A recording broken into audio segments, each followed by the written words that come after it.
அன்பும் கண்மணியும் கோயிலுக்கு போயிட்டு வந்து சுத்தமா வீட்டுல இருக்க யாருக்குமே பிடிக்கல. இன்னும் சொல்ல போனோம்னா ராஜேஸ்வரி ரொம்ப அப்செட் ஆயிருக்காங்க. கோயிலுக்கு போனோமா வந்தோமா இல்லாம தொடர்ந்து அங்க 3 நாள் டேரா போட்டு வந்திருக்கீங்க அப்படிங்கிற மாதிரி சொல்றாங்க. அதெல்லாம் கிடையாது. நம்ம ஒரு சாமி கும்பிட போறோம் அப்படின்னு பாத்தீங்கன்னா முழுக்க இருந்து சாமியை நல்லபடியா நம்ம கும்பிட்டு வந்தா தான் அது நல்லா இருக்கும். போனோமா வந்தோமான்னு இருக்கக்கூடாது அப்படின்னு சொல்றாங்க சிவகாமி. சாமி அருள்வாக்கு சொன்னதுல கண்மணிக்கும் அன்புக்கும் எந்த ஆபத்தும் கிடையாது. அவங்க இனிமேல் நல்லா இருப்பாங்க, உங்களுடைய வாழ்க்கை சிறப்பா இருக்கும் அப்படின்னு அவர் சொல்லியிருந்ததெல்லாம் மனசுல சிவகாமி நினைச்சுக்கிட்டு ராஜேஸ்வரி என்ன சொன்னாலும் சொல்லிட்டு போறாங்க. அதை பத்தி நம்மளுக்கு ஒரு பிரச்சனை இல்லை அப்படின்னு சொல்லிட்டு சொல்லி சமாளிச்சுறாங்க. அதே நேரத்துல அன்பு என்ன பண்றாரு பாத்தீங்கன்னா ஒவ்வொரு டைம் கண்மணியை நெருங்குறதுக்கான முயற்சிகளை ஏற்படுத்துறாரு. அப்ப அவங்க சொல்றாங்க, இங்க பாருங்க, நான் ஒரு முக்கியமான தருணத்துல நான் வேண்டுதல் சாமிக்கு வச்சிருந்தேன். அந்த வேண்டுதல் எல்லாம் முடிச்சாதான் நம்மளுக்கு இன்னும் நிறைவா இருக்குன்றாங்க. என்ன கண்மணி இப்படி சொல்றா, இப்பதானே நம்ம கோயிலுக்கு போயிட்டு வந்தேன், அதுக்குள்ள எனக்கு என்ன உனக்கு என்ன வேண்டுதல் அப்படின்றாரு. எந்த கோயிலுக்கு போகணும் சொல்லு அப்படின்றாரு.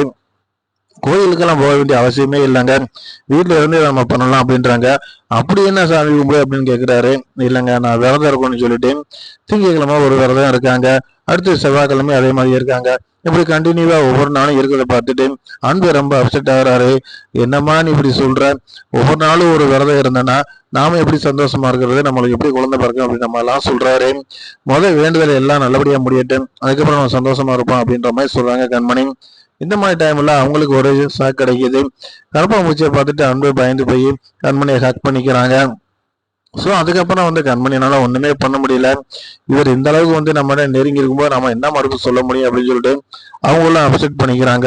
ஸோ பாத்தீங்கன்னா அவங்களுக்கு ஒரு மன நிறைவான ஒரு வாழ்க்கை தொடங்குறதுக்கு ஒரு அதிகாரியம் கண்டிப்பா உருவாகுது.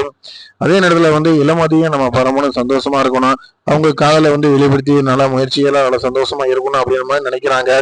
இதுவும் நடக்குதா அப்படிங்கிறத நம்ம தொடர்ந்து அடுத்த வீடியோல பார்க்கலாம். தொடர்ந்து நம்ம சேனலை பாருங்க, லைக் பண்ணுங்க, ஷேர் பண்ணுங்க, சப்ஸ்கிரைப் பண்ணுங்க. ஆமாம் பார்த்து